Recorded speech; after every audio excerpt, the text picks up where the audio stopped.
Assalamualaikum warahmatullahi wabarakatuh. Kembali lagi di channel Nasihat Kehidupan Misteri.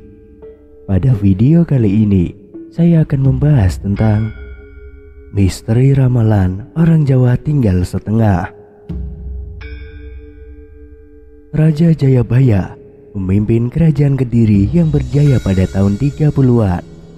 Ia merupakan keturunan dari Prabu Airlangga. Jayabaya dikenal sebagai sosok yang kerap kali membuat prediksi masa depan. Terdapat salah satu ramalan Jayabaya yang menerawang tentang kejadian yang bisa benar terjadi di masa depan. Salah satu ramalan tentang masa depan dari para orang Jawa yang belum terjadi hingga kini adalah wong Jawa kari separo, atau juga bisa diartikan sebagai orang Jawa tinggal setengah. Ada banyak faktor yang bisa menyebabkan orang Jawa tinggal setengah. Makna wong Jawa kari separo bisa diartikan secara harfiah dan juga secara kiasan. Secara harfiah, populasi orang Jawa memang bisa saja berkurang akibat berbagai macam faktor yang ada di muka bumi ini. Terlebih saat ini sedang adanya pandemi yang membuat banyak orang sakit bahkan sampai meninggal dunia.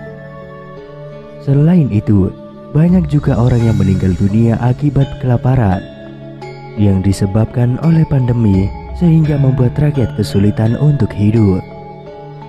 Tidak hanya pandemi saja, saat ini banyak musibah yang terjadi seperti bencana alam yang menyebabkan situasi dan kondisi semakin sulit untuk rakyat. Kaum muda-mudi yang merasakan beban hidup yang berat dengan terus bekerja untuk memenuhi kebutuhan hidup semakin berpikir untuk tidak mempunyai keturunan. Sementara itu, secara kiasan dari kajian filosofis Jawa dapat diartikan sebagai sikap sopan dan memahami atau tata krama. Maka dari itu, ketika bertemu seseorang yang tidak mempunyai tata krama dan tidak paham apa itu arti kesopanan, biasanya orang Jawa menyebutnya wong orang Jawa. Istilah itu biasanya dipakai dengan situasi serta kondisi yang ada di zaman sekarang, karena banyak orang benar yang disalahkan dan orang salah justru dibenarkan. Salah satu contoh itu bisa dipakai bagi para wakil rakyat dan penguasa yang terbukti melakukan korupsi dan bermain curang di belakang. Di dunia ini juga banyak orang berilmu tetapi tidak paham apa arti kaidah serta etika. Banyak juga orang yang bermaksiat saat sedang sendiri. Contohnya lagi, banyak kasus hukum yang pilih kasih. Ketika mempunyai uang, maka hukum bisa saja dibeli. Dengan begitu, maksud dari istilah wong Jawa kari separo bisa juga diartikan sebagai banyaknya orang baik yang sudah hilang karena orang yang memiliki tata krama dan budi pekerti hanya tinggal berjumlah setengah. Secara makna kiasan, ramalan Prabu Jayabaya ke-7 ini memang sudah lama terjadi. Kedepannya hal-hal buruk lain bukan tidak mungkin akan terjadi. Namun, seorang ahli spiritual yang akrab dipanggil Gus Rofik mengungkapkan maksud dan fakta dari ramalan Jayabaya yang berbunyi wong Jawa kari separo, Cino Londo kari sejodo. Ya, pada suatu saat nanti, kalau kita tidak hati-hati, orang Jawa ini tinggal separuh, ujar Gus Rofik. Manusia akan ada unsur dohir batinnya. Ketika orang Jawa atau orang Nusantara ini nanti unsur dohirnya akan menguat, maka dia hanya tinggal separuh. Yang dimaksud unsur dohiria ini adalah karena orang Nusantara banyak tergantung pada teknologi. Dan unsur dohir itu berhubungan dengan raga dan akal, jelas Gus Rofik. Gus Rofik juga menjelaskan kalau di saat kita nanti terjebak oleh unsur dohiria ini, wong Londo sudah mencuri ilmu dari orang Nusantara ini. Mereka wong Londo masih satu jodoh, dohir batin mereka mulai mengolah seperti itu. Jadi itu kalau kita tidak berhati-hati itu akan terjadi. Tapi kita kembali lagi, itu adalah ramalan.